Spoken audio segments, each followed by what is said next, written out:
So in alphabetical order, our panelists are Mariano Berdegue, who is the Global Leader of Strategic Marketing and Technology at Cargill Animal Nutrition.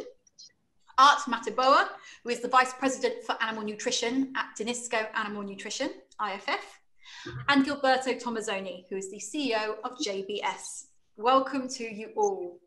So we are tight on time, so I'm going to get straight into these questions from our panelists. So Gilberto Tomazoni, we will start with you. In your opinion, which sustainability challenges should the animal nutrition and feed industry be prioritizing?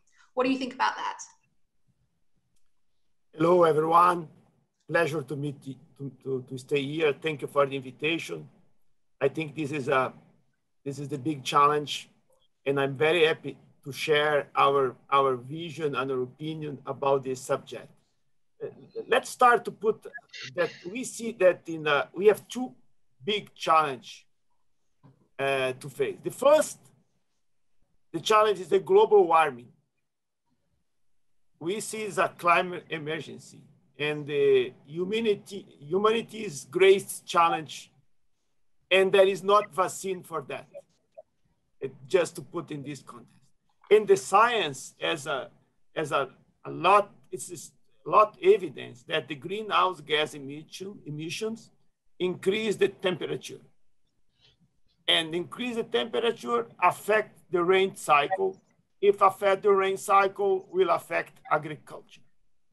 This is the first way we see the challenge, first challenge. The second challenge, according to United Nations, population expect to grow by from 7.7 billion today to 10 billion by 2050. More people to be fed. The increase is one thing. More protein, more food we need to supply. And if you take in consideration that in Asia and Africa, they increase the income power, they eat more protein. If you put in the context that we need 70% more protein for 2050 that we have today.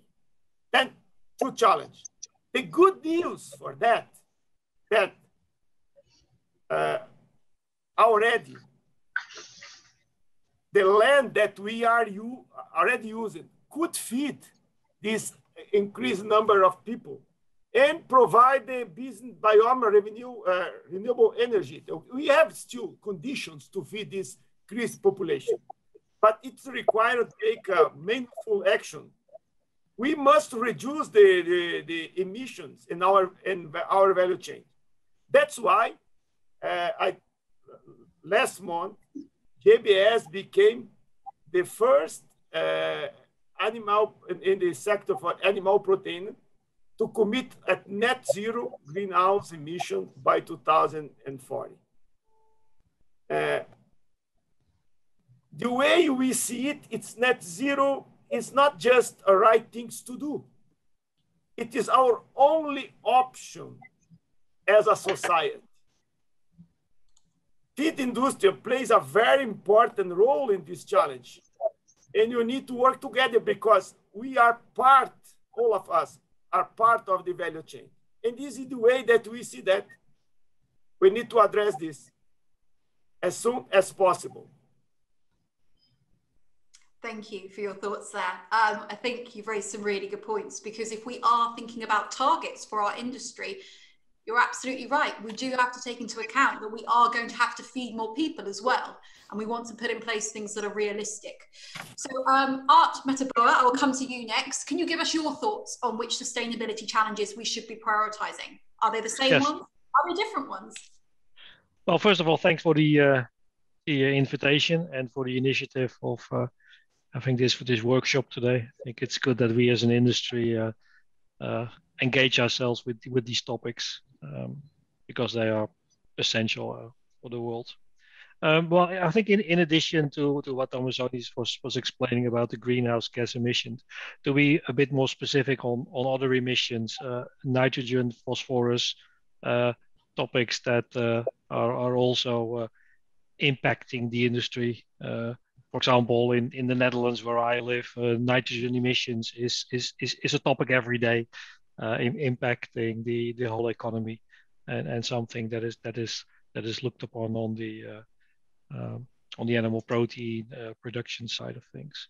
Beyond nitrogen, phosphor, also other nutrients like copper and zinc emissions are becoming under scrutiny as well. The other element, of course, is a land use change, replacing forest by agriculture. Also, a topic that the industry as a whole needs to address. And I think another point also being put forward by the World Health Organization as a threat to humanity is antimicrobial resistance. And great progress has been made over the years. But there's still a lot more that can be done also in the industry. So I think that are for me 3 additional elements to what Tomazoni was explaining on the greenhouse gas. Thank you for that, Aart. Yes, so I mean, already we're kind of hitting some really important points here, but we're already to a list of kind of around 5 different things that we need to be thinking about. So it's showing the wide reach that we as an industry, could have and could influence some of these sustainability challenges, but also we are going to need to decide as a group which ones we want to focus on the most of all in the discussion section. And finally, Mariano, I know we've already discussed quite a few different things there. Which of the sustainability challenges we've talked about do you think we should be prioritizing? Do you have any more to add to the list? Yeah, I think definitely what Aart and Gilberto just mentioned in terms of climate change and what I would call food safety in terms of antibiotic stewardship are critical ones. We just want to point out that we just did a market research with 2,500 consumers as part of our Feed for Thought platform. And this is definitely something that is very much in the minds of consumers. Over 80% of the consumers reported a willingness to make a change on the type of food that they would purchase in regards to being able to curb climate change. So definitely, I think in terms of priority, climate change is very much at the top. One additional topic that I would like to mention, particularly with the younger generations, is animal welfare. I think more and more of the consumers are wanting to understand how are we treating the animals, and this is something that is becoming also very relevant. So definitely support what Aart and Gilberto was saying in terms of climate change, food safety. The third one I would mention is animal welfare. Mm-hmm. And the animal welfare subject is, when I'm speaking to leaders, a subject that maybe 4 or 5 years ago people weren't talking about in the same way that they are now. There's been a real shift there in how we address this issue and how we prioritize things. So I agree, that's another one certainly to add to the list. So my next question is, what could we as an industry do to address these challenges that you've referred to? And I know you've had these questions in advance, so you've had a chance to give it some thought. So Aart, Mateboer, I'll come to you first. What are your thoughts on this? How can we address these challenges? I think the industry has been doing a lot over the years. For example, if you see the progress that has been made on I think the main parameter that we all look at, feed conversion ratio, that has significantly improved over the years. Through feed formulations, through genetics, but there's still more to be gained there. And the further we increase the efficiency of the feed use, that will immediately have an impact on the greenhouse emissions and contribute to the sustainability element. I think what we see is that often in the industry there's a bit of a reluctance to go all the way, to try to push the boundaries, and I think that is where we as an industry and as additive suppliers and as feed suppliers can work with the end users to bring them the information and the data to stretch the use of the raw materials a bit further, and also on the emissions side. By using the right additives, enzymes, phytases, we can make further steps forward in reducing phosphor emissions. Protease enzymes can help reduce nitrogen emission by optimizing the protein content and making sure that all the proteins are being digested. When you look at land use, what we see is an increased sensitivity or awareness from consumers that we are moving raw materials across the whole globe. People start focusing more on what can we source locally, your farmer close by, how can your farmer then use raw materials close by. Also there with all the additives that we all together can bring to the industry, we can help them maybe make more efficient use of local raw materials that need a little bit extra help for the animals to digest them fully. So I think there's a lot of things that where we can still help the industry progress. Having said that they already made significant progress over the years, and I think that needs to be recognized. Often the industry is being blamed, but they worked hard already over the years to improve the sustainability element. No, you're absolutely right. And I do think that the maybe I'm biased, but I think the animal nutrition and feed industry has done absolutely loads to try and actually address these sustainability issues, and they have done for a number of years. So maybe part of what we need to do is actually support the farmers a bit more. So not even our customers, maybe our customers' customers further down the value chain, to work through those challenges more, to make sure that we who have the R&D labs, who have that, have those abilities and those resources, can actually do our part to make sure that the entire value chain is getting a fair press for the work that we're doing. Mariano, I'm going to come to you now. How do you think we as a sector could address some of these challenges? Well, I think Aart was touching on it already to a large part. I think it has to do with first recognizing that agriculture is an important part of the solution, right? And again, the same research I was referring to earlier in terms of feed for thought clearly shows that consumers do believe that livestock industry has the ability to provide solutions on this regard, right? They're holding us also accountable to do this. It's important to note, though, that it's not only agriculture, but also governments and even consumer groups, right, have a role to play in continue to make progress. And I do want to stress the word continue to make progress, right? It's not, as Aart was saying, it's not like we're starting from zero. We've made significant progress. In terms of the things that we can do is, number one, definitely focus on protecting the planet, reduce our carbon footprint by improving productivity. I think as feed companies, or nutrition companies, this is the biggest impact we can have. If we look at methane emissions, this is the single biggest action that we can take to really reduce methane emissions. Responsible sourcing is another one, right? In reducing reliance on sustainable ingredients, increased use of sustainable ingredients. I think we've made significant progress on the use of insect meal, insect oils, a lot of work around seaweeds also. I think we need to continue to invest on this. I think, Gilberto was already mentioning some of the objectives that they have set for JBS, and this is part of it. I think we need to manage the impact of our production, right? We in Cargill have also set aggressive targets to reduce by 30% our footprint in our supply chains by 2030. And then finally, I think continue to focus on the well-being of animals and even the people, right? Things around antibiotic stewardship, improving animal welfare, and continue to support farmer livelihoods. I think the solution needs to pass through farmers. If farmers are not being able to make a living out of agriculture, it's going to be very difficult to do any meaningful change here. I think that's a really good point. And it makes me think of the issue in a slightly different way. But also, of course, you mentioned the not just the impact that we can have on the rest of the value chain, but also the impact that we as individual organizations can have. And maybe if we are putting together some rules or goals, maybe that's how we do it. We say, you know what, every company who signs up to this is committing to be either net zero as JBS are, or they're reducing their carbon emissions by this much. That's something else we could look at, to look at how our companies are operating and to make sure that we are, sourcing and conducting all of our business activities sustainably.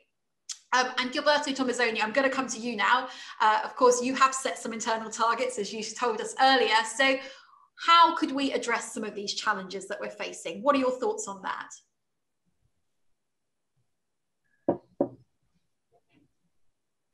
You're in mute, Gilberto. Thank you. Sorry for that. I just don't want to make a noise. Let me to take a broader approach on that. I don't know. Each company has its own process to discuss this. We as JBS, we have a strong discussion inside of the company, and to recognize that this is an emergency. Because to make this kind of commitment to be net zero, it's a huge transformation in your value chain. Not because it's just, if you look for our emissions as JBS, 95% is out of our system. That the things that we control, 95% is out of the things that we control. It is not reality. But if we believe that it's real, the climate warming and the change, the environment and the way that rain, you don't have time. If you look for as humanities, more people to feed our business. We are in the right business because we supply protein, but at the end, we have just one planet. You need to produce in this planet. In this condition we produce today, we are not be able to feed this growing population. And this, for me, each one of the company is in his time, because each company there is the time, the discussion. I don't want to say that one is right or other is wrong. I just say, if you need to recognize this is an emergency, talk with the scientists. We have a lot of conference with the scientists to trust that the science have strong evidence that carbon gas greenhouse emission has direct impact on the temperature, and the temperature will affect the climate. The second, if you believe on that, you need to incorporate this in the strategy of the company. And in JBS, sustainability now is not longer just a part of our business strategy. Sustainability is our strategy itself. What this means, we put an umbrella. All of the business decision should be passed through this filter of the strategy, of the sustainability, that this will now change the capital allocation of the company, the capex priority, the portfolio of the product. Everything will change now because we have a strong target to accomplish. And for me, it is really important. In the second, as I said before, we are 95% outside of our system. Then we want to influence our entire supply chain. Work with our suppliers and tackle the emission in their supply chain. Let me give a specific example. I talk about Brazil now. We have this regular farm in Brazil, compared with a regular farm with the modern farm. I call modern farm, I can't call other name. Modern farm that with generative practices, nature-based solution, we can increase in the same quantity of land, 40% the quantity of food produced. 40% at the same land. That means if you increase the population, we have still land today. And the other good things, instead of emitting greenhouse, they can storage, they can cap this. What they do that? It's not just an experiment. We have reality. We have some farmers do that in Brazil.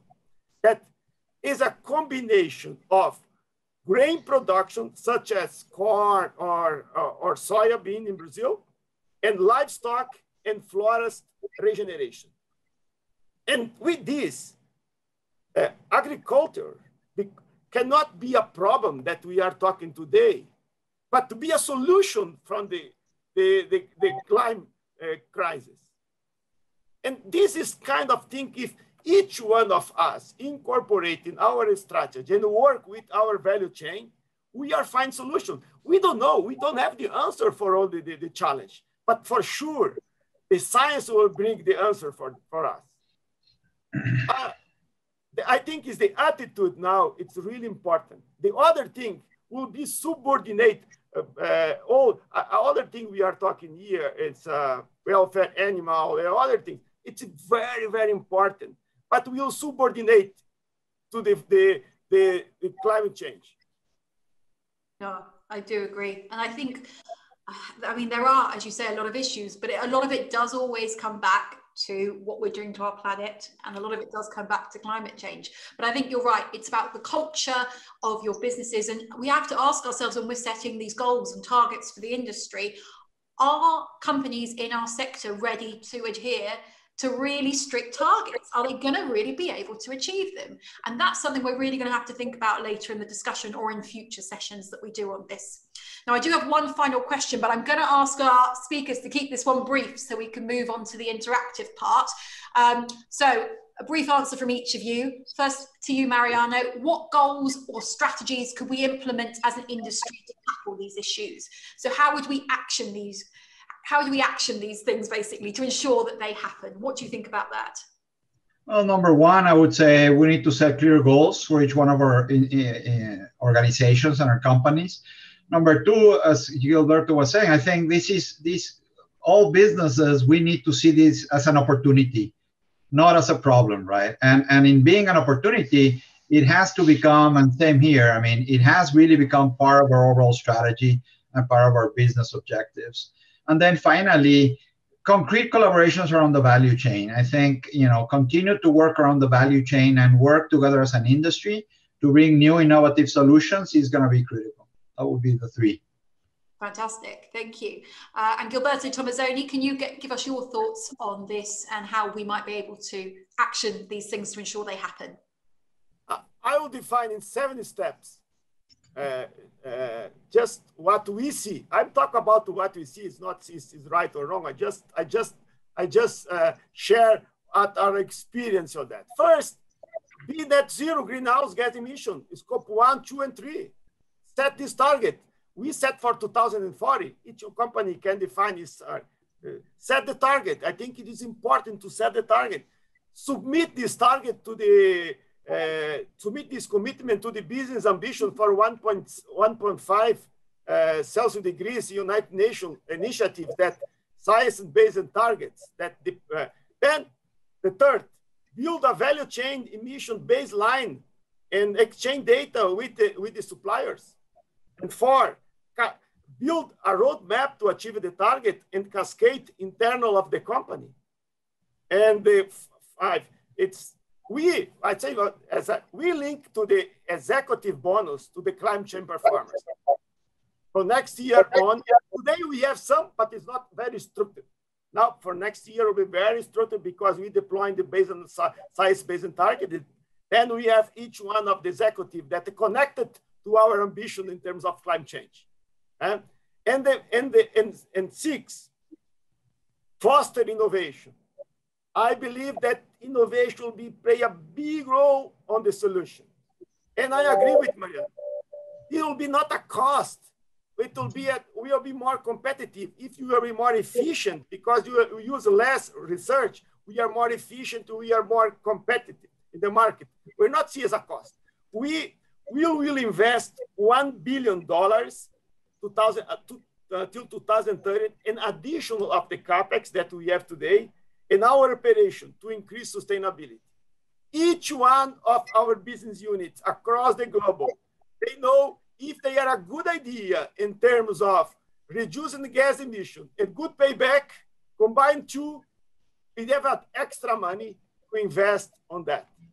We are committed to foster innovation inside of the company, and we put plus $100 million in agricultural research, help the farmers to be more efficient.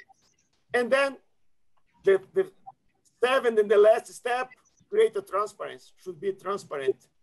We share all of the progress with all of the supply chain.